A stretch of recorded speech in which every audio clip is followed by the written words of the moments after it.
capacities. I have to bore you with my history so you can know why my now is necessary. I carry a lot of experience, migrated here at age 17 to the United States in quest of education.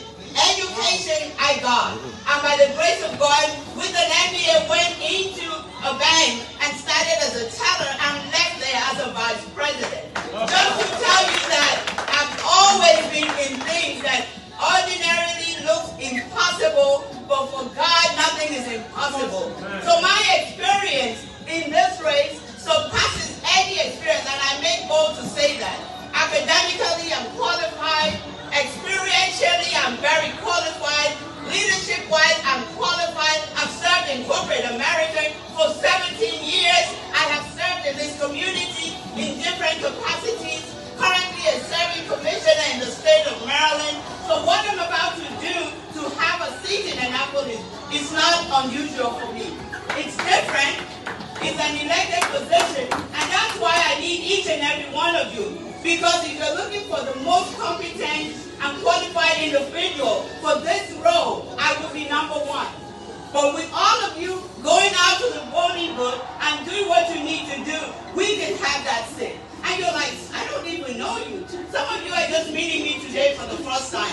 But search me up. I've said some things, you can verify those things. But guess what? What I'm going to Annapolis to do should interest each and every one of us. As an educator, I'm an adjunct professor at a university. I have my own business as a mother, as someone who has been there, done it. I am going to Annapolis, not as an ignorant delegate or an ignorant legislator. I'm going there as someone who is in the know, who is going there to fight for each and every one of us. Education is important. I will fight for funding for education. Not only fight for funding, I will ensure that we hold people accountable. Who do we hold accountable when things are done? Most of us don't know how to hold people accountable. We will hold people accountable to ensure that we continually fight. Because when you send me to Annapolis, I'm going to come back home to report to you. So I expect to deliver while you send me. Secondly, as small business owners, how many small business owners do we have in the room? I know we are in one right now.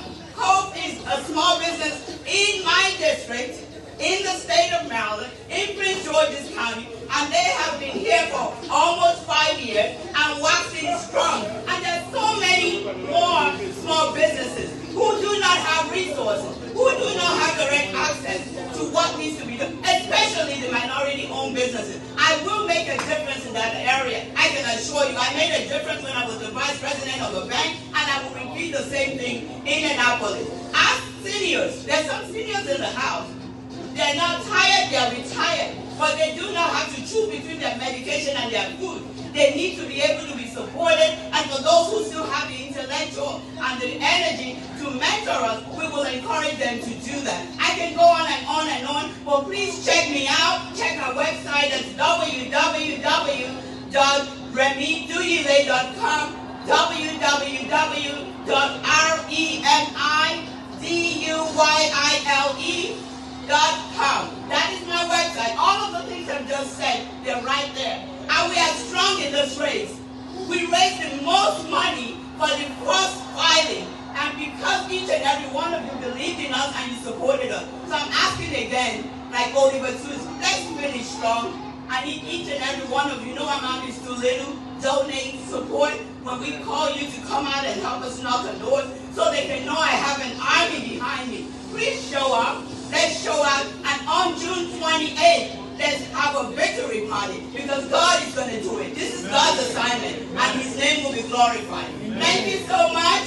I appreciate you. Oh, I say thank you, sir. Thank you, ma'am. God bless you.